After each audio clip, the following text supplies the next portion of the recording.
Hey everybody, and welcome to the Rolex Review Series, presented by Babs Watches. Today we're taking a closer look at another Rolex that you're likely all familiar with by now, the Sea-Dweller, reference 126600. Effectively the big brother to the Submariner, Rolex made some pretty significant modifications to the Sea-Dweller that they launched at Baselworld last year. One of the few items left unchanged with the new model, the Sea-Dweller features a conventional 60-minute elapsed time bezel made of Cerachrom ceramic.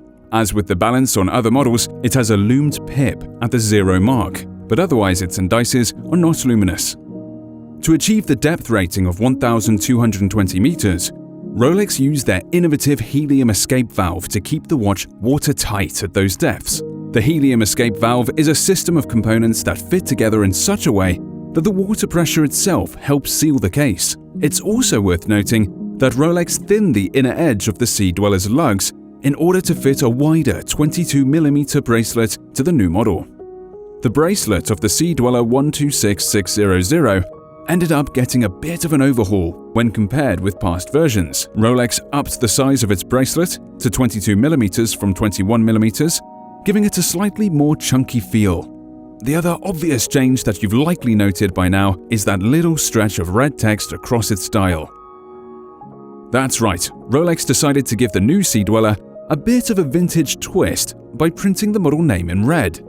This kind of addition to a modern piece isn't something we see from the brand very often. The most glaring design change with this new reference 126600 is the addition of a date magnifier to the crystal. Since its inception, this has never been part of the Sea-Dweller's design, but rather always something reserved for the smaller Submariner. According to Rolex, technological advancements were made in their R&D department when it comes to water resistance, so that the sapphire crystal could be fitted with this magnifier without compromising its significant 4,000-foot dive rating. The lumed indices of the Sea-Dweller appear to be unchanged with the new 126600. When compared with other Sea-Dwellers like the deep-sea James Cameron, its indices and hands have a healthy application of chromalite luminous material, as does the 0 marker pip on its bezel. The last two changes to come to the new Sea-Dweller are more functional than visual, but both are worth noting. First, the model is now fitted with Rolex's caliber 3235, which means a healthy increase in power reserve. While the 3135 delivered 48 hours of reserve on a full wind, the new caliber is good for 70 hours, thanks to a modified mainspring barrel and new escapement design.